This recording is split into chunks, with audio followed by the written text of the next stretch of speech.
ఎవరైనా ఒక వ్యక్తి మొదటి వివాహం అయ్యి ఒక భార్య ఉండగా మరో వివాహం చేసుకోవచ్చా, మరో వ్యక్తిని పెళ్లి చేసుకోవచ్చా అంటే నో అని చెప్పుకోవాలి. ఎందుకంటే ఇలా చేసుకోవడం హిందూ చట్టం ప్రకారం, హిందూ లా ప్రకారం అది బైగామీ కింద పరిగణించబడుతుంది. అంటే ఇది 498 కేసు కన్నా కూడా తీవ్రంగా పరిగణిస్తారు కోర్టు వారు. కాబట్టి మరో వివాహం చేసుకోవాలంటే కోర్టు డిగ్రీ వచ్చి ఉండాలి, మ్యూచువల్ కన్సెంట్ ఉండాలి, ఫైనల్గా జడ్జిమెంట్ వచ్చి ఉంటే మాత్రమే చేసుకునే అవకాశం ఉంటుంది. లేని పక్షంలో అలా చేసుకోరాదు. హిందూలాలో ఒక భార్య మాత్రమే ఉండాలనేటటువంటిది ఉంది. కానీ ముస్లిమ్స్లో అలా లేదు. ఎందుకంటే వాళ్ళకి 4 పెళ్లిళ్ళ వరకు చేసుకోవచ్చు. యాజ్ పర్ ముస్లిం లా వారిది marriage is a contract, social contract. ఆ కాంట్రాక్ట్ అయిపోయిన తర్వాత వాళ్ళు 4 పెళ్లిళ్ళ వరకు చేసుకోవచ్చు.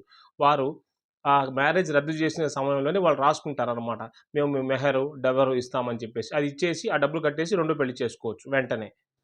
అయితే హిందువులు, బౌద్ధులు, జైనులకు మాత్రం బహుభార్యాతత్వం కానీ రెండో పెళ్లి చేసుకోవాలంటే కోర్టు కన్సిడర్ చేసే అంశాలు పరిశీలించి కోర్టు డిగ్రీ వచ్చిన తర్వాత మాత్రమే చేసుకోవాల్సిన అవసరం ఉంటుంది. కాబట్టి లీగల్గా అనేక గ్రౌండ్స్ ఉన్నాయి. ఆ వివరాలని నేను లాంగ్ వీడియోలో మీకు తెలియపరుస్తాను. లాంగ్ వీడియోస్ కూడా చూస్తూ ఉండండి, ఫాలో అవ్వండి. Thank you for watching.